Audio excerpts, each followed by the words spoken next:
So the key to learning the Duport Etude number 7 in G minor as efficiently and effectively as possible is to understand that this entire etude is a series of chords, and the way to master these chords is to understand when do our fingers move and when do they not.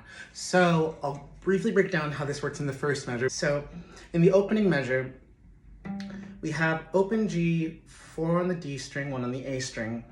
And if you look at the rest of this measure, we can see that D and A never change. We constantly have G and B flat at the top, staying the same, and it's our G string note that's changing.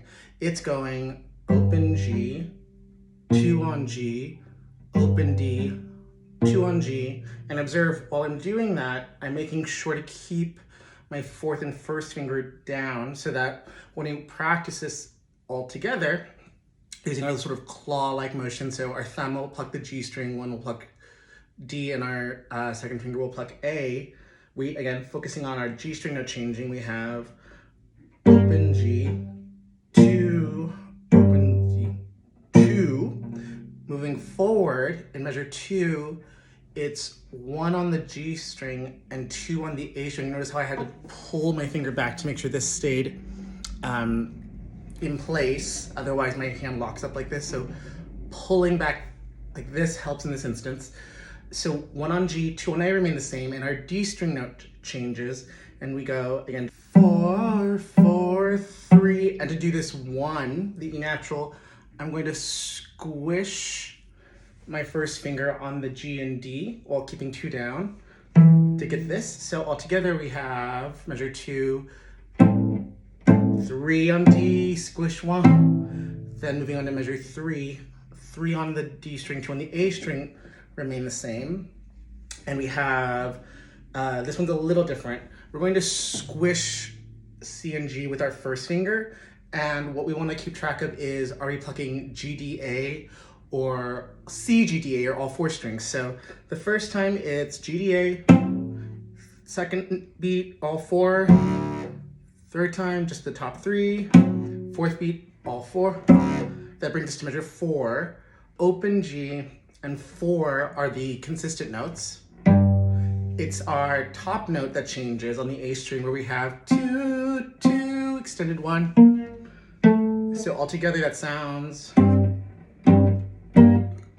Measure 5 brings us to 4th position, and for measures 5 through 7, D and A remain the same, which makes it a little easier. We can now focus exclusively on the G string for a little bit. So these chords stay the same, and so let's look at what's happening on the G string. So for measure 5, we have open G, 1 on D, open G, 1 on D. Measure 6, 3 has to go over. This requires a little bit more finger dexterity, so I like to make sure my arm is pulled up so these fingers are fully supported. Measure 6, we have E, 3, 3, 3, 1, and measure 7 is a little trickier. We slide 1 back, again, 2 and 4 need to remain on the D and A, remain down on the A string, D and A string. Measure 7, C sharp, pull 3 forward, and try not to let your 4 pull up with you. Release your first finger, and then slide 1 back again. So doing measure 7 again, because this is one of the trickier measures. Again, 1, slide back, 3. I let my first finger come up, otherwise this gets really cramped. And then it goes back to regular 1 on the G string and slides back. Then measure 8. We keep this hand shape of extended 1 and 2 and then 4, and we go back a half step into a forward extension in 3rd position. So 1 is on C, 2 is on A on the D string, and 4 is on F sharp. In measure 8 and measure 8 and 9, it's the same idea of 2 and 4 remain the same, and we want to pay attention to what's happening on the G string. So in this instance, we have 1 on G, 3, again, I release my first finger just to help with this. Then bring 1 back, back to 3, measure 9, 1, measure beat 2, and here we have to do something kind of tricky. We squish G and D with our second finger to play G, D, A, D, A, F sharp. And then we slide back into our extended hand position. 1 is on C, 2 is on A, 4's on F sharp. So 8 and 9 go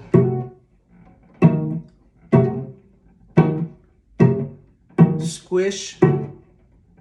That brings us to section B. So section B brings us back to first position. And here we are blocking the D and A string with our fourth finger, and then paying attention to our G string note, which is going 2, 0, 1, 2. So all together.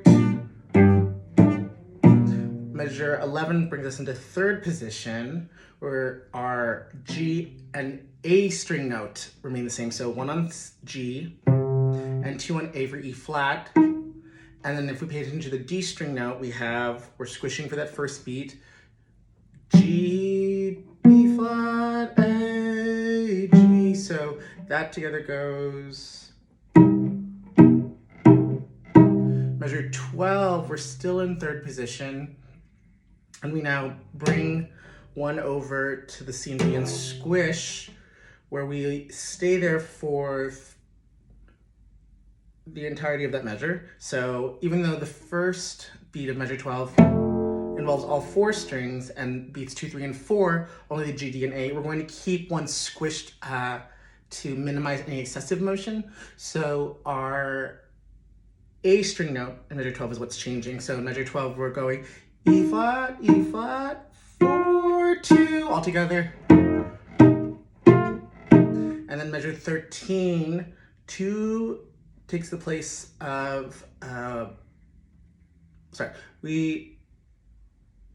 2 goes back a half step, we move back a half step, 1 slides back and opens and extends. So 1 is on B flat, 4 is on A on the D string, and 2 is on D on the A string. This one's a little uncomfortable, it makes a really pretty harmony. So in this one, even though the G and the A string notes stay the same, we will be using different fingerings for the second half of that bar. So measure 13, we start with 1, 4, 2, and then we release our extension and block D and A with our third finger, and 1 remains on B flat to get, and then 2 goes on F sharp, 3 is on D on the A string. So that entire measure goes release, then staying in lower second position, 1 blocks the C and G string, and 3 blocks the D and A string. This one's a little uncomfortable in measure 14. And it's our A string note that changes. So we have 3, 3, 4, 3. This is one of those moments where we break the rules of our perfect round fingers, where we have to squish in order to facilitate this. So again, in measure 14, we're going dun, dun, dun, dun. Meanwhile, these fingers stay squished, and we have, in the first beat, all 4 strings, then second beat, just the G, D, A. Then we can release our squish. 1 is on G, 3 is on D, 4 is on A. Then 3 squishes again for beat 4. Measure 15, we're now in first position. 1 is on G, 2 on A, stay the same. And this is not unlike measure 2. So we have the D string note changing, 4, 4, 3, 1.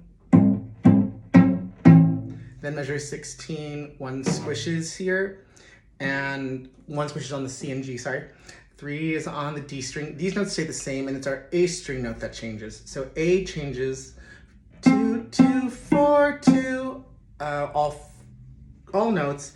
Beat 1 of measure 16 is all 4, then G, D, A, then drop 4, and then measure 17, much like the beginning, we have,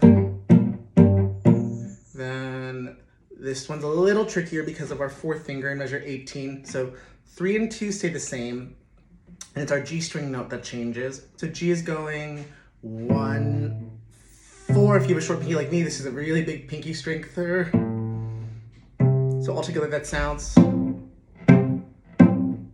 I would recommend doing this a few times, making sure we're not squeezing with our thumb and wiggling our thumb to keep everything from tensing up. Then we have measure 19, 3 2, 4, where the D and A string notes 2, 4 stay the same, and the G string is going 3, 1, 3. All together, that sound. That brings us to section C. So in section C, we have 2 basic chords, C, E flat, and C, or 4 extended 1, 2. That repeats 3 times. Then 3, 2, 4. So I would practice measure 20 going from this chord back and forth, back, and if I could do it, paying attention to the fact that 4 has to hop all the way to the A string, 2 is hopping to the D string, and 3 has to make its way here. So going again from, then after that, feels comfortable. Measure 21 is an echo of that.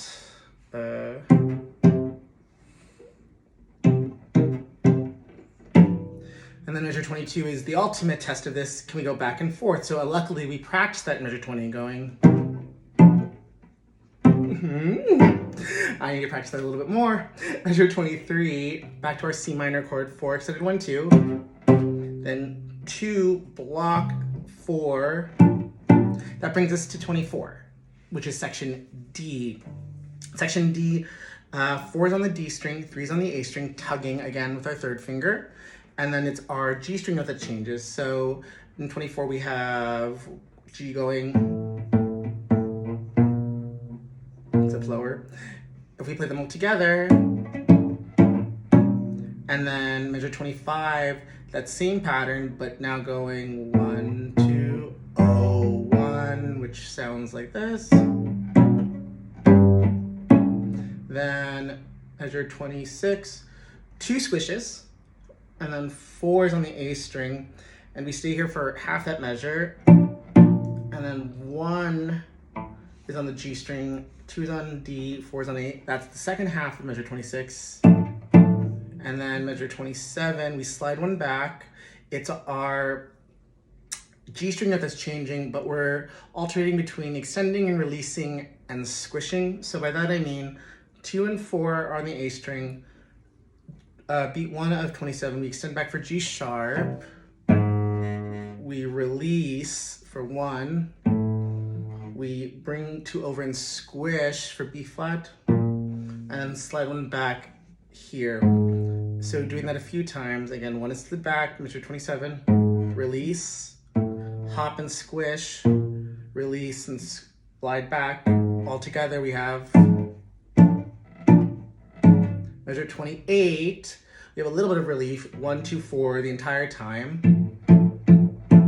Measure 29, 1, 1, 4 for half the measure. Then the A string note changes 3.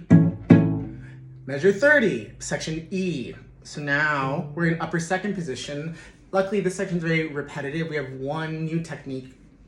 We have A sets coming up, but for right now, we have 4 on the G string, making sure those notes match. 1 is on D string with a nice tunnel so that A is free. So the A string note changes here. Open A 3 times and then 2 on A. So here again, I'm pulling my 2nd finger back. There should be a lot of engagement in like the webbing of your fingers if, like me, you don't have very long fingers. So here I've had to learn to be very mindful with how I get this suppleness in my knuckles right here to translate into a lot of flexibility. So again, measure 30, 4 is on G, 1 is on D, 2 will be on A in a second.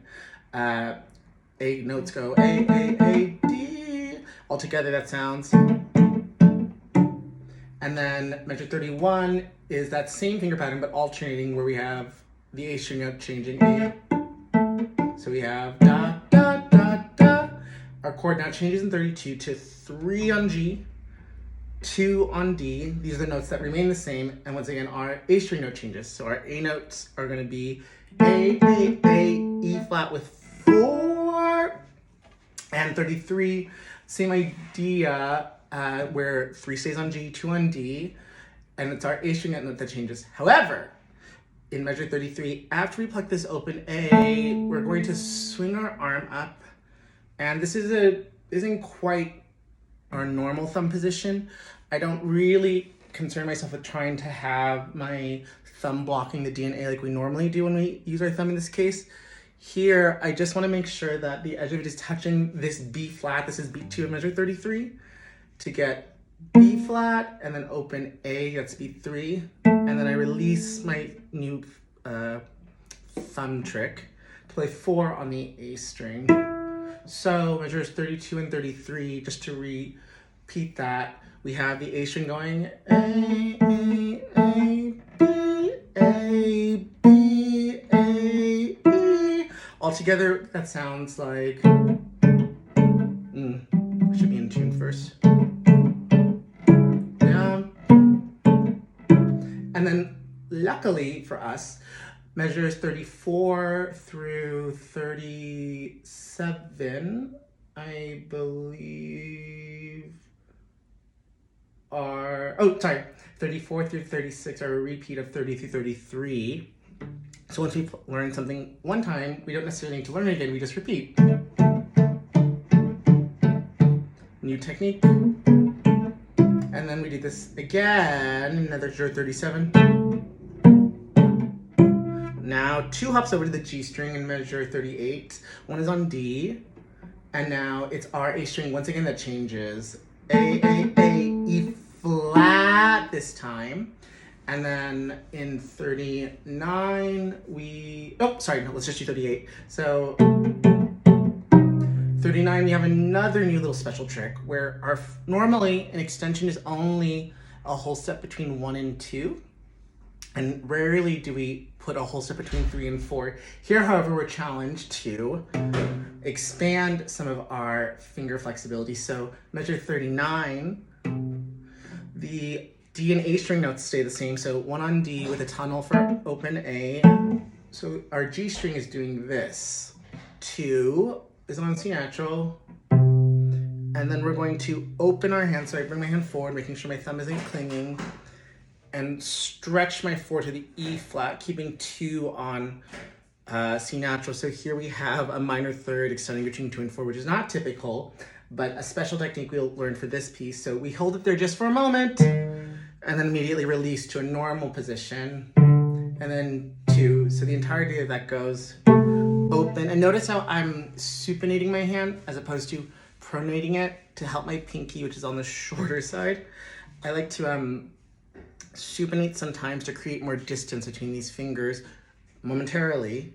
So after supinate, I release that and go back to pronating my hand, so like wristwatch angle. That brings us to F, section 40. So we're back in first position. 2 is on G, 4 is once again squishing D and A string, and our G string notes that are changing. 2, 1, 2, all together. We shift now to third position in measure 41, where it's our D and A string notes that stay the same. So 1 is on D, and we're squishing for this one. 2 is on A. Our G string notes are doing this. 1, 3, 4, 3. So together. Oof, it was in tune, sorry. And then measure 42, remaining in third position. Here we have this kind of tricky thing where we're squishing on the G and D, 1, 1, 2. Move to first position, 2 hops over to the G string, and we squish 3 and 4, or 4 on the D and A string. And then we release 1, 3, 2, open G, 4 and 1. So this would be a place where I would rapidly go through these 5 chords. So beat 4, 41.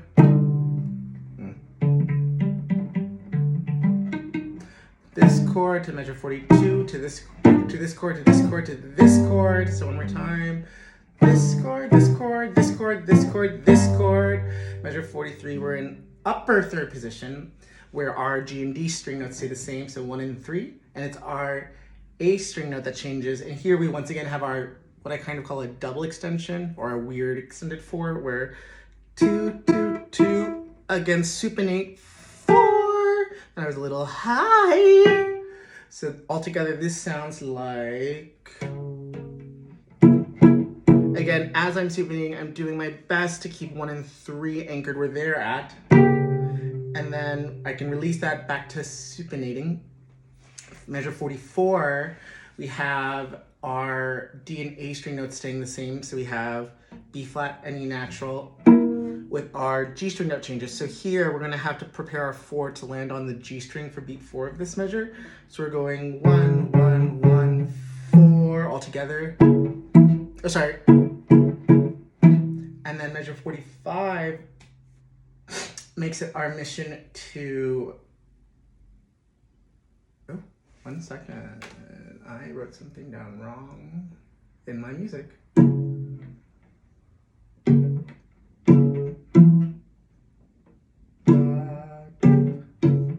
No, I didn't. Sorry. Measure 45 is combining all of these techniques at once. So we have 1, 3, 2. So we can think of this as 4 back-to-back chords. 1, 3, 2. Double extend 4, keeping these anchored. Release. 1, 3, 2. 4 on the G string. So a lot of pinky power here. One more time. Extend. And then echo. 46. Oh, and we're almost home. 47. 4th position, back to our 1 on G, 2 on D, 4 on A, and luckily that stays the same for all 47, so we just mosey on through, da, da, da, da.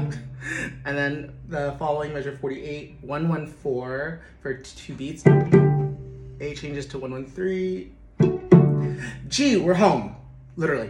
So we now have something similar to measure 5, 2 and 4 remains the same, it's our G string note that changes, to give us measure 50, sort of similar. 1 and A stay the same, or D and A stay the same. 1, 3, with our D string or G string going open 2 to give us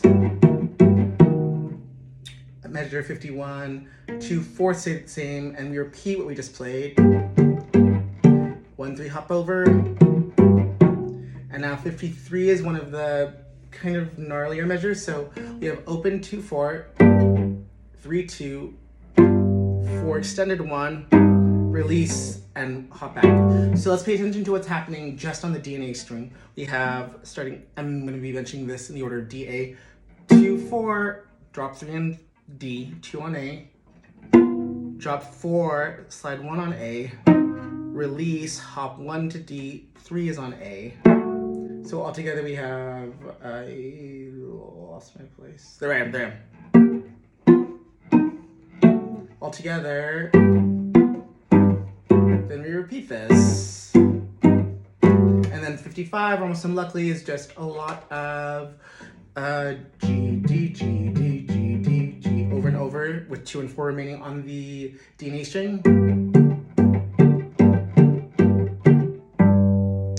So hopefully that clarifies all of the fingerings in this etude. There will be a companion video for you to slowly practice along, but use this, repeat any section as necessary to just get your bearings on what's happening in the left hand, and happy practicing. Thank you.